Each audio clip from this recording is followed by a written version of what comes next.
Translator, Nintel's editor, Fish Creek. A great change overtook Qin Feiyue's face as he frantically searched his waist, his expression one of utmost terror. Crap, my fourth-ranking official seal. The absence of the precious seal sent cold sweat pouring down his brow. The loss of such an artifact was no small matter, yet being the disciple of the imperial preceptor allowed him to keep the situation quiet. What struck fear into his heart more, however, was the realization that he couldn't remember when the crippled man had stolen it. His heart raced with the horrid thought. What if the cripple had not merely stolen his seal, but had silently stabbed him from behind? A shiver ran down his spine as the disturbing thought overwhelmed him. Meanwhile, the seventh young master, red with embarrassment, clutched his chest. He quickly ordered his palace maids to form a tight circle around him. Ensuring no one could pass, his pride had been utterly shattered. The cripple, in his pursuit of riches, had pilfered several treasures from him. Yet, upon seizing what he thought was a man's garment, the cripple soon realized his mistake. It was a woman's clothing he had swiped. For the cripple, such an offense was taboo. He had never meant to touch women in his thefts. Hence, the slip allowed Qin Feiyue the chance to strike, giving the cripple only an opportunity to flee. This man, this cripple, was the legendary thief who infiltrated the imperial palace to steal the emperor's disc. He was known as the heaven-pilfering thief. Qin Feiyue spoke in hushed tones, trying to control his shock. Suppressing his awe, Qin Feiyue noticed that the seventh young master had calmed, offering a shallow sigh of relief. "The young master must have been shocked for my failure." At the same time, in the mysterious ice, Gu Linyuan was even more horrified. The cripple had managed to swipe the junior protector sword's sheath from his very body. Not only that, but his black banner had also disappeared into the cripple's hands. Even encased in the frigid ice, a powerful expert like Gu Linyuan could do nothing to escape. When Qinmu tricked him and seized his sword, it had drained all his vital qi. Yet the cripple, disregarding the ice's cruel cold, had merely brushed his hand against it as if he were a ghost, easily taking the banner and sheath from him. Lord Gu, this crippled man once ventured into the imperial palace, bypassing the numerous traps designed to thwart thieves. With countless strong cultivators guarding the treasure vault, he still managed to steal the emperor's disc, vanishing without a trace. Qin Feiyue added, his voice steady but filled with awe. It was only the imperial preceptor who managed to intercept him, severing one of his divine legs in the process. Even then, the cripple disappeared with the emperor's disc, leaving no trace behind. Gu Linyuan was taken aback, his mind struggling to comprehend. After a long silence, he finally asked, with a leg missing, he still vanished? Was it due to his divine legs, or was it his hands that allowed him to escape? Suddenly, a great cry from a beast echoed across the front of the ship. Qin Feiyue rushed to the bow, his heart skipping a beat at the sight before him. A spider's web had been spun across the river, trapping several miles of water in its grasp. The beast pulling the ship struggled futilely against the web, unable to break free. Slowly, an enormous spider emerged from the river, dragging the giant beast into its grasp, while spewing webbing relentlessly before sinking its fangs into the unfortunate creature. Despite the soldiers' attempts to use their qi to summon swords and divine arts to force the spider back, nothing worked. The web would not yield, and the beast slowly withered, leaving only a layer of skin behind. Qin Feiyue's entire body shook. Even his hands, gripping his treasure sword, trembled. He wanted to strike down the spider, but the terror paralyzing him stilled his blade. On the riverbank, an apothecary in green, carrying a basket of herbs, appeared. His face, though ordinary at first glance, had twisted into a malevolent expression. With a wave of his hand, the enormous spider began to retract its web, following the thread back to the apothecary. The spider shrank as it moved until it was a mere dot, disappearing into the apothecary's herb basket. The ship, no longer hindered by the spider's web, began to float downstream again. Qin Feiyue, still reeling from the sight, heard a voice whisper in his ear. "Tell the imperial preceptor to abandon any foolish thoughts of touching the great ruins. Heed this warning, and beware the wrath of us disabled elders." Gu Linyuan, surrounded by the mysterious ice, trembled in response. "It's the Poison King." Qin Feiwei suppressed the pounding in his chest, trying to compose himself. All soldiers, listen to my command. Raise the oars and return to eternal peace. The ship sailed for a mile before a soldier shouted in terror, General Qin, there's a man on the river. With a furious growl, Qin Feiwei barked, Which demon dares block my ship? Do they think me weak? Knock him to death. But as the ship neared, Qin Feiwei's expression faltered. The man on the river was not whole, only his upper body remained. Who had severed his lower half? The strange man stood on a reef, wielding two enormous and peculiar knives. Without warning, the air split as the knives struck, their pressure causing the clouds to shudder in fear. The knife light cut downwards toward the ship, a force so mighty it split the surging river in two. 7 stars divine treasure, awaken! Qin Feiwei roared in fury. The divine treasures within him surged, and 2 massive dragons of vital chi rose from the river, pushing the ship horizontally 300 yards. The knife light barely missed the ship, continuing its path across the river until it vanished beyond the man. Heh! It's no fun fighting the Imperial Preceptor's disciple, the man's voice rang out. Only the Imperial Preceptor is worth my attention. The strange figure sheathed his knives and pushed off the reef, leaping into the air before disappearing from sight. Qin Feiwei's legs wobbled, but he regained his composure, shouting, Stabilize the ship! Stabilize! His voice trembled, his thoughts spinning wildly. Gu Linyuan, even more terrified, whispered, Heaven Knife! That's Heaven Knife, the one who raised his knives to the heavens and was slain by a god. He still lives. Qin Feiwei's face grew pale. Why are so many old demons gathering in such an unremarkable place as the Great Ruins? The Spear God, the Heaven Knife, the Thief God, the Poison King, who else remains in that forsaken village? He glanced at the topographic map of the Great Ruins and sighed in relief. The map, carefully prepared, had not been destroyed. The fiendish forces hadn't seen fit to ruin it. But then, a chilling thought struck him. Why didn't they kill us? He muttered to the 7th young master, disguised as a boy. They didn't think we were worth killing, the young master replied with unease. They didn't think we were worth killing because we're too weak. Qin Feiwei's heart sank. Despite his high status as the Imperial Preceptor's disciple, the crushing reality of facing such powerful beings had shattered his arrogance. His lofty pride was gone, replaced by an overwhelming sense of fear. Even when he had first encountered Blind, he had maintained a shred of defiance. But with each new shock, the elusive cripple, the sinister apothecary, the brutal butcher, his pride had crumbled to dust, leaving only terror in its wake.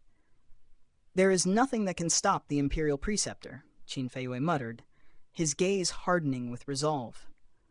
If the old demons in the Great Ruins wish to stand before our chariot, they will meet their end. As the ship sailed on, Qin Feiwei's eyes widened in shock. Ahead of them, an oasis had vanished, along with the ancient temple that had once stood upon it. What was once a place marked on his map was now nothing but emptiness. Eyes, awaken! Qin Feiwei shouted, his gaze piercing through the waters. The oasis still lay beneath the surface, but it had been destroyed, its temple now submerged. Great ruins, he murmured, his thoughts racing. We must leave at once. As the ship moved downstream, a copper Buddha rose from the river, heavy chains still bound to its form. Despite its immense weight, it moved gracefully atop the water's surface, its gaze fixed upon the disabled elderly village. With a sudden burst of strength, it sprinted ashore. The monsters of disabled elderly village are far stronger than I imagined, Qin Feiwei thought grimly. They won't be easy to deal with. He could only watch as the copper Buddha sped off, leaving the ship behind. A final, cold thought gripped his heart.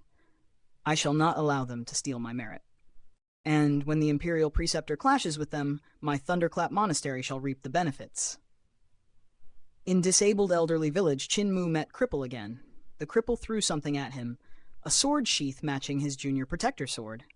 Qin Mu, stunned, reached for it, but before he could inquire, Cripple shoved another object into his chest.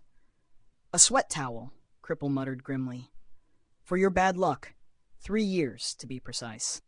Qin Mu stood in contemplation, his brow furrowed in confusion. Why would a mere sweat towel bring misfortune for 3 whole years? The cloth itself was of exceptional quality, soft to the touch, smooth and infused with a faint fragrance, ideal for wiping away the sweat of a weary traveler. It seemed to be crafted from a rare silk, one that could not easily be found in the desolate expanse of the great ruins. With the towel nestled against his chest, Chinmu played with the junior protector sword and its intricately carved sheath. He marveled at its design. The upper half of the sheath gleamed in golden hues, adorned with precious gems and pearls. Upon its opening, a fish dragon carving could be seen, its mouth designed to swallow the blade when sheathed, while the fish's tail was sculpted in glistening gold at the lower end. Ding! With a smooth motion, Chinmu slid the sword back into the sheath, only to release a surge of vital chi into it. In response, the sword leaped forth once more, its release accompanied by the apparition of a massive dragonfish leaping into the air. With a swift pull, Chinmu drew the blade from its mouth, his heart swelling with satisfaction. The sword sheath is truly an exquisite piece of craftsmanship, even manifesting the illusion of a fish dragon. He repeated the motion, watching in awe as the dragonfish swirled back into view each time, spitting the sword from its jaws before it was resheathed once more. He was so absorbed in his play that he did not hear Blind's voice until it cut through his concentration. "Muir, stop your antics. Your grandmother has brought back more livestock. It's time to herd the cows. These will be sold at Border Dragon City tomorrow." Acknowledging Blind's words, Chinmu immediately returned to the village, dragging out the 6 cows that Granny C had mysteriously acquired. Granny just sold livestock not long ago. Where did these 6 cows come from? Chinmu wondered aloud.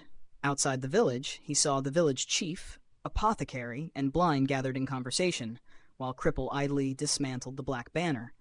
The banner flag was tossed to Old Ma, who promptly used it to drape over his carpenter shop, while the banner pole was handed to Granny C to chase off the chickens. The following day, Chinmu readied the cow cart for their journey. Granny C smiled as she beckoned him.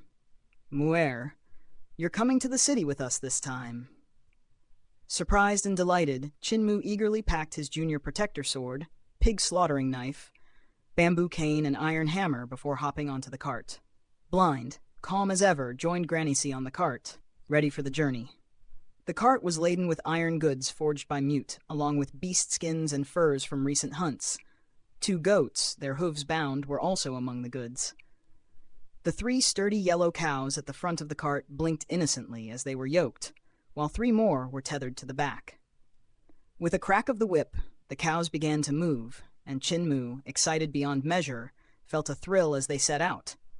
This was his first journey to the city, and his heart soared with anticipation. He hardly noticed the innocent gazes of the animals as they trudged along behind him.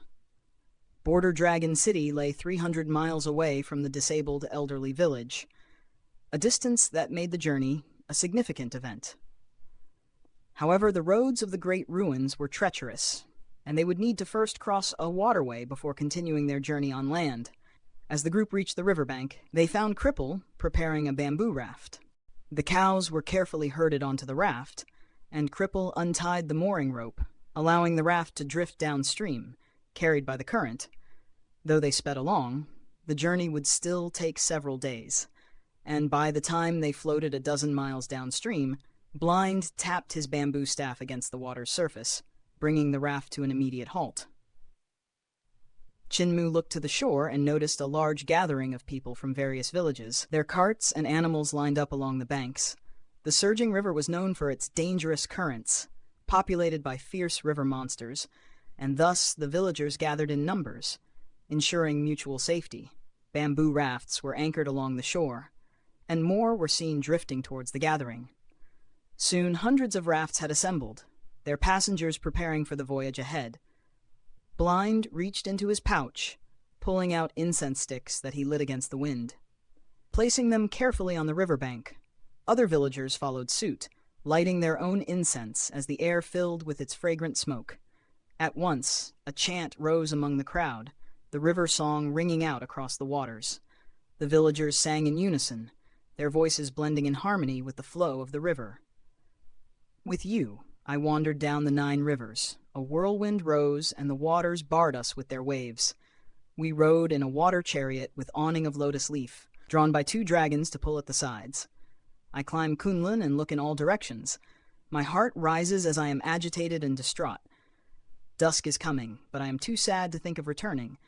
Of the far shore are my thoughts as I lie awake and yearn. The haunting melody filled the air, echoing the timeless spirit of the river. It stirred Chinmu's heart deeply. Suddenly, the water before them began to churn, and massive beasts emerged from the depths. These creatures, with their green backs and vast fins, resembled enormous fish with long, spear-like noses. As the beasts surfaced, they inhaled deeply, drawing in the incense smoke from the shore. The villagers took this opportunity to board the beasts' green backs, and Chinmu followed suit, guiding the cart onto the back of one such river carrier. Granny Sea tossed a piece of meat into the water, and the beast let out a mighty cry before flapping its fins and carrying the cart downstream. The other river carriers followed suit, their cries mingling with the villagers' song as they sailed downstream. These beasts, called river carriers, are revered as river gods, Granny Sea explained. They love incense, beef, and the songs that praise them. If we feed them well and sing, they will carry us safely down the river. Chinmu marveled at the speed with which the river carriers swam. The current surged around them, but the beasts plowed forward with incredible speed, even faster than horses galloping across the plains. With their help, they would reach Border Dragon City before nightfall. The cries of the river carriers reverberated through the valley, harmonizing with the villagers' voices as the sun began to set, casting golden light upon the shimmering river. As the sun dipped below the horizon, the group neared Border Dragon City. Granny Sea rose from her seat and smiled. "We're almost there, Muir. Let's quickly head into the city." Chinmu steered the cart ashore, and as he looked back, he saw other villagers also disembarking, making their way into the city. The path led them toward a grand city gate, flanked by towering stone pillars adorned with golden dragons, each more magnificent than anything he had ever seen. The gates themselves were carved in the shape of a dragon's head, its mouth agape in a fierce snarl. "This is Border Dragon City," Granny Sea said, her voice filled with pride. Chinmu gazed up at the imposing structure, awestruck. "The golden pillars here are even more magnificent than the ones in our village." Granny Sea chuckled. "Stealing them would be impossible, Muir. You'd need to gather all the elders to even attempt it. Now let's move quickly. Night is nearly upon us." The cow cart rumbled forward, and Chinmu's heart swelled with excitement. This city was everything he had imagined, and more.